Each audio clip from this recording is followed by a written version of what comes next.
Assalamualaikum warahmatullahi wabarakatuh. Ketemu lagi sama kakak di pembahasan tes intelijen umum. Oke, sekarang kita masuk di soal yang pertama. Yang ditanya adalah hubungan objek-objek pada kalimat tersebut setara dengan. Oke, berarti kita harus tahu dulu nih objek-objek yang ada di kalimat.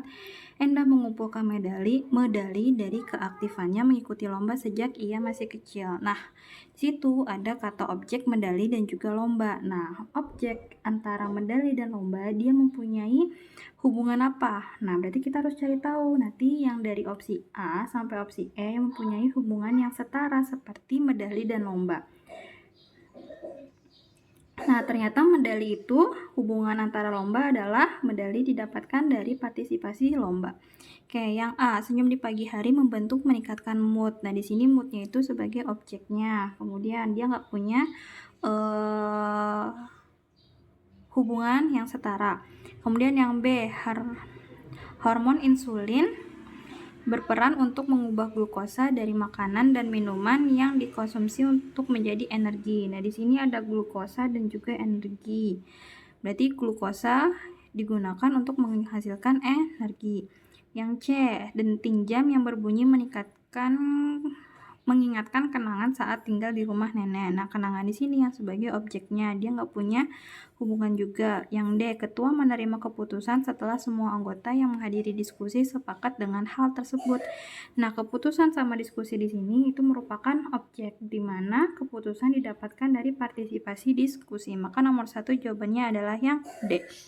Nomor 2, masih ditanya tentang hubungan objek-objek pada kalimat Lili memesan cincin secara online yang sebelumnya ia mengukur jari tangan terlebih dahulu supaya tidak salah beli. Nah, cincin sama jari tangan itu adalah objeknya.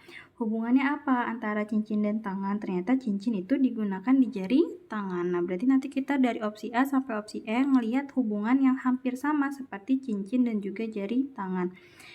Oke, yang A, warga sepakat untuk mengadakan lomba panjat pinang lah. Lomba panjat pinang ini objek, hanya satu objek di opsi A, berarti dia tidak ada hubungan. Oke, yang B juga cuma ada satu objek, yaitu di gaun-gaun. Kemudian, kalau kita lihat di yang opsi D, adik harus membeli helm lagi untuk ibunya karena ukuran yang sebelumnya tidak menutupi kepala ibunya dengan baik. Nah, kalau kita lihat di sini, di mana kalau helm itu digunakan di mana? Di kepala. Maka opsi nomor 2, opsi yang tepat adalah opsi D. Oke, sekarang kita masuk ke nomor 3. Masih ditanya hubungan objek-objek juga. Ayah baru saja pulang dari pasar untuk membeli ikan dan segera membersihkan sisik dari kulit ikannya. Nah, di sini objeknya siapa? Ikan dan juga sisik, di mana keterikatannya itu adalah hubungannya adalah ikan memiliki sisik. Nah, di opsi A dia mempunyai dua objek, yaitu matematika dan senyum. Tidak ada hubungan seperti ikan dan sisik. Yang di B itu kelinci dan bulu. Nah, di sini ada kelinci dan bulu, di mana kelinci itu dia memiliki bulu di kulitnya. Maka opsi yang tepat untuk nomor 3 adalah yang B. Sekarang nomor 4. Hubungan objek-objek pada kalimat tersebut yang setara. Masih sama objek-objek. Arif tetap mempertahankan hitam untuk warna dasar yang mencirikan bayangan dari pantulan cahaya benda yang dipotretnya. Di sini ada objek berupa hitam dan bayangan, di mana mereka ini mempunyai hubungan kalau hitam menjadi warna untuk bayangan. Nah, berarti kita cari nih yang mempunyai hubungan yang sama seperti hitam dan juga bayangan. Oke, kalau kita lihat di sini ada opsi A, itu ada tugas dan juga bibi, tidak ada hubungan. Kemudian kalau yang B, tenda bernuansa biru dan mencirikan air laut yang terhampar semakin memperindah konsepnya. Berarti yang tepat itu adalah yang B, di mana biru itu mencirikan air laut, sama seperti halnya hitam itu mencirikan bayangan.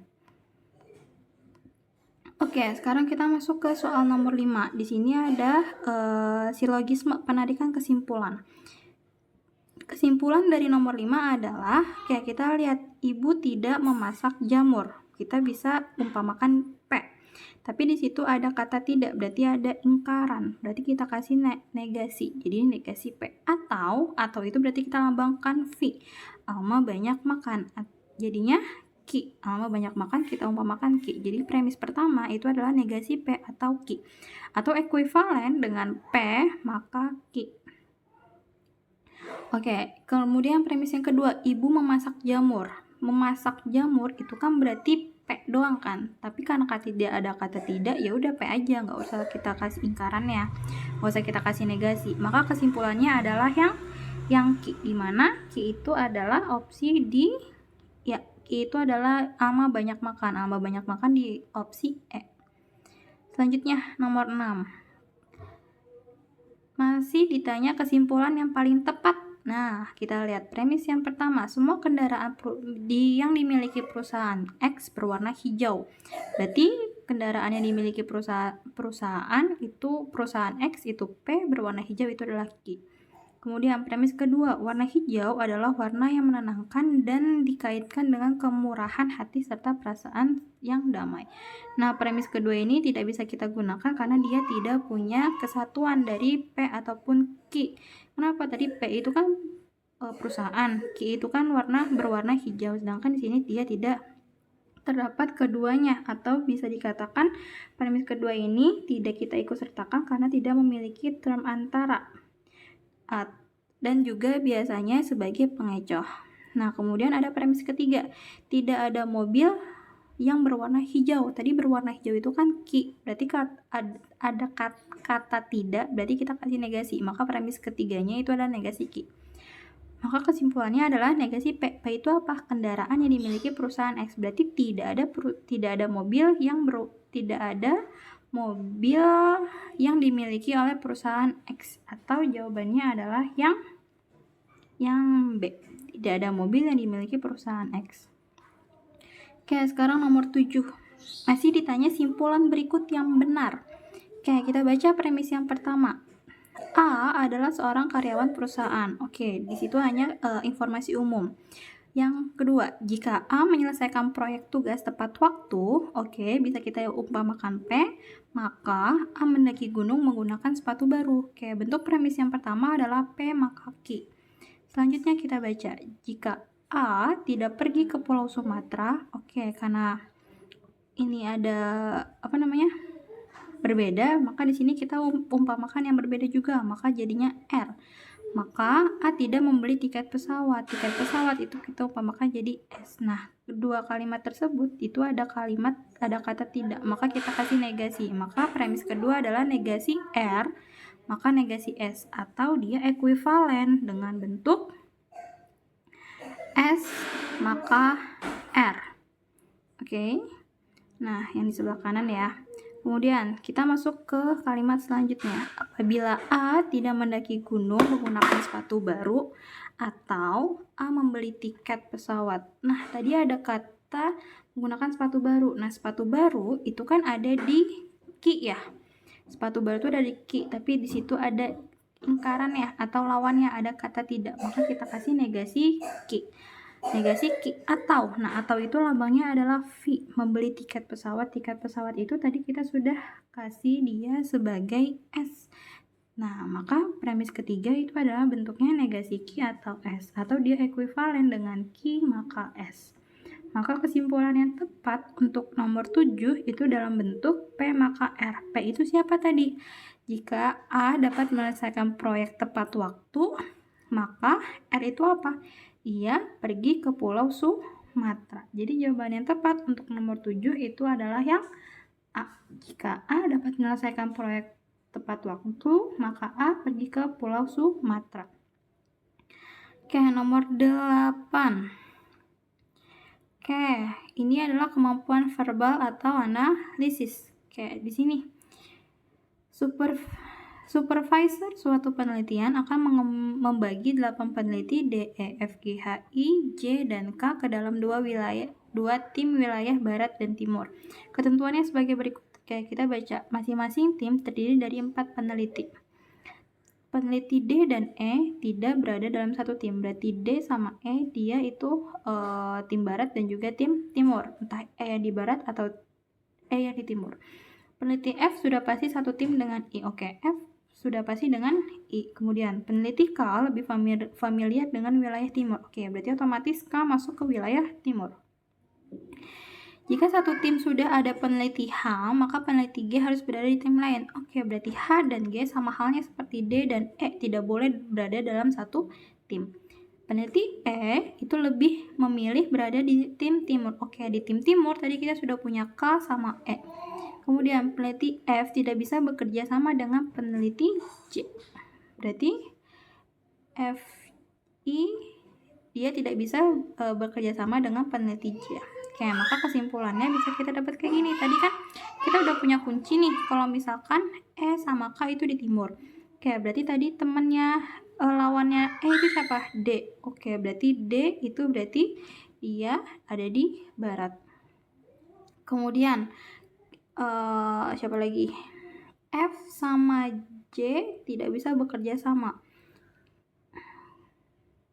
Oke, berarti di sini J itu bisa kita masukkan ke tim timur.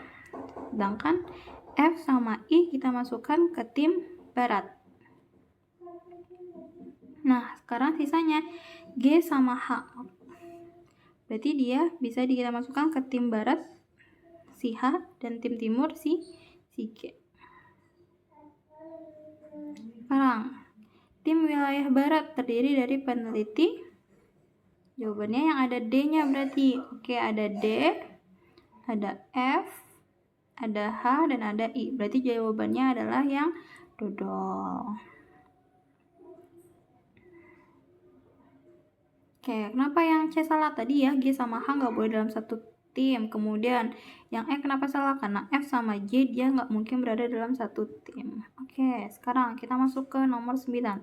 Jadi tadi nomor 8 jawabannya itu adalah yang dodol. Sekarang nomor 9. Peneliti E sudah pasti tidak satu tim dengan, oke kita lihat aja nih dari yang udah kita peroleh. Tim E berarti dia tidak satu tim dengan D dan H. Kalau J sama K kan dia satu tim. G sama K dia satu tim. G sama J dia satu tim juga. Berarti yang tepat adalah yang A. Oke, sekarang nomor 10. Pernyataan berikut yang salah. Oke, kita cari pernyataan yang salah. Peneliti D satu tim dengan I. Mana tadi? Peneliti D itu satu tim dengan I. Betul ya, dia berada di tim barat. Kemudian peneliti J dan K berada di wilayah timur. J dan K, oke benar juga. Peneliti J satu tim dengan peneliti F. Satu tim, tidak dong. Kan tadi dikatakan J sama F itu dia tidak berada dalam satu tim. Maka nomor 10 yang tepat itu adalah yang C. Next, kita masuk ke nomor 11. Rina melakukan penelitian di sebuah sekolah dengan mengukur kadar hemoglobin remaja putri. Sudah diketahui hasil pengukuran kadar hemoglobin pada 6 remaja putri di sekolah. Kadar hemoglobin P itu di atas R. Kalau misalkan P itu di atas R berarti kan R yang lebih rendah. Maka P itu lebih rendah dari R, tetapi lebih rendah dari O. Nah, lebih rendah dari O berarti kan hemoglobin O itu lebih tinggi dari si P. Maka O urutannya bisa kita dapat OPR. Kadar hemoglobin Q lebih tinggi dari yang lainnya. Oke, berarti Q itu yang mempunyai kadar yang lebih tinggi. Allah. Nah, kemudian kadar hemoglobin S itu di atas O. Nah, tadi ya hemoglobin S itu di atas O. Berarti O itu yang lebih rendah dibandingkan dari S. Nah, berdasarkan pengukuran tersebut berada di urutan keberapa kadar hemoglobin R?